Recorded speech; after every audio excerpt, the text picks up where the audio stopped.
պարոն Փաշինյանն այսօր խորհրդանշական օր է, 8 տարի առաջ այսօրը Սերժ Սարգսյանը հրաժարական տվեց, բայց քանի որ ես շատ հավանում եմ ընդդիմադիր Փաշինյան գործչին, մի քանի հոդվածներ եմ ուզում, հոդվածներ, ելույթներ ու հարցազրույցներից մեջբերումներ անեմ։ Օրինակ իմ շատ սիրելի ելույթներից էր ազգային ժողովի անունից, երբ ասում եք միսը թանկացել է, ինչ անենք ժողովուրդ ջան հեգրանքով, խառը կանաչի կերեք։ Ձեր շեդևր ելույթներից 4 քուանշ, պարոն գլխավոր դատախազին, շատ էի սիրում ձեր այդ ելույթը, ձեր հոդվածներից մեջբերում եմ բառացի, ոչ մեկին չեմ վիրավորում, Դոդի Պետրոս Ղազարյանը հիմա դարձել է ռուսին Նատաշկա, բայց մեզ մոտ, բայց քանի որ չափից շատ կերել եւ տրզել է, մենք իրան ասում ենք պարվա, շարունակությունը չեմ ասում, ձեր հարցազրույցներից, երբ որ ձեզ դատապարտում էին, Մնացական Մարտիրոսյանը, դուք նրան, երբ որ լրագրողը հարցրեց ձեզ, դուք ասեցիք տխրահրճակ, ես այստեղ դատավոր չեմ տեսնում, Սերժն է նստած, հիմա նորից ասում եք,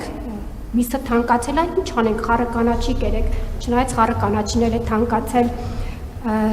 քուանշ հայտնած գլխավոր դատախազը Արթուր Դավթյանը Սերժի դատախազից դարձավ Նիկոլ Փաշինյանի դատախազը, Դոդի Պետրոսը դարձավ Նիկոլի Պետրոս, դե Մնացական Մարտիրոսյանն էլ տեսնում ենք ինչեր է անում, նորից դատում է ընդդիմադիրներին, այսինքն Նիկոլն է այնտեղ նստած եւ մի ռետորական հարց, պարոն Փաշինյան, իշխանությունը մարդուն փոխում է, թե բացահայտում ունեությունը։ Շնորհակալություն։ Ուրեմն միսը թանկանալու հետ կապված մենք քաղաքացիներին ասում ենք, մենք ձեր թոշակները բարձրացնում ենք։ Եվ Հայաստանի Հանրապետության պատմության մեջ առաջին անգամ Հայաստանի Հանրապետությունում միջին թոշակը ավելին է, քան նվազագույն սպառողական զամբյուղը։ Եվ ուզում եմ հիշեցնել, որ դեռևս 3 տարի առաջ Հայաստանի Հանրապետությունում նվազագույն թոշակը համապատասխանեցվել է նվազագույն սպառողական զամբյուղին։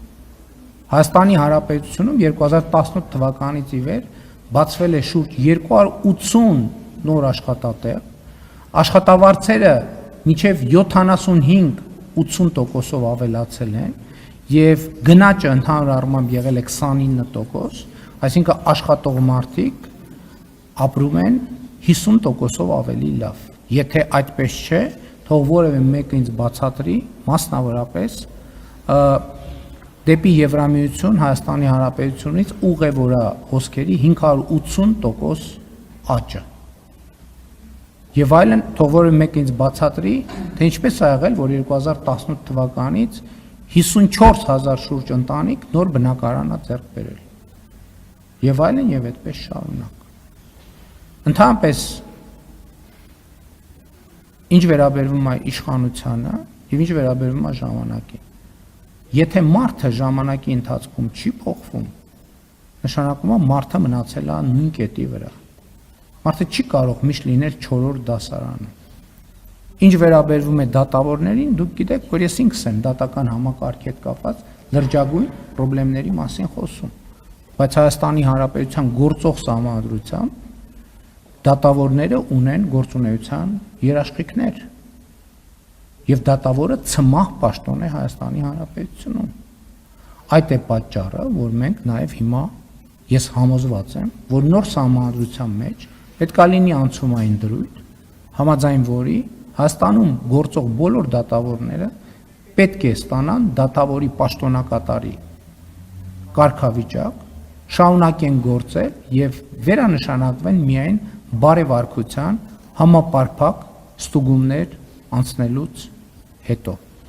Որ մասը բաց թողեցի։ Արթուր Դավթյանը կարկառուն ընդդիմադիր գործիչ է։ Եվ Արթուր Դավթյանը չէր, որ մասնակցում էր շարժումներին, հայտարարություններ էր անում, հիմա որ լավ մանգակ բանի ուժեղ Հայաստանի շտաբներից մեկում կգտնեք իրան։ Ուշադիր մանեք եք ուղակի։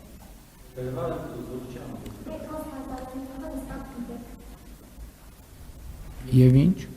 Պետրոս Ղազարյանը Հայաստանում եղել է եւ կա եւ ենթադրում եմ կշարունակի մնալ ակտիվ եւ հայտնի լրագրող։ Իր գիտեք ես էլ եմ ասում, ես կարող եմ մի բան ասել, մի բան չասել, կարող է ասածս կոռեկտ լինի, կարող է ասածս կոռեկտ չլինի, կարող է ճիշտ ասեմ, կարող է այդ պահի ընկալում ասեմ, այսինքն դա ինչ է ենթադրում։ Բա հիմա որ վերցնենք, ասենք, այդ որ տենցը լինի ամեն մեկը վերցնենք դուք ձեր կյանքում ինչ եք ասել, կարող է հիմա ասենք ոնց էս դուք եք, թե դուք չեք։ Մարդը պետք է փոխվի, մարդը պետք է սովորի, մարդը պետք է աճի։ Մարդը չպետք է նույն տեղում մնա, ուրիշ բան ասեմ։ Ես խորհրդանում բազմաթիվ ուրիշ բաներ եմ ասել, եւ բոլոր ասածները այսօր ուժի մեջ են, իրենց բովանդակության եւ ոչ ձևի մեջ։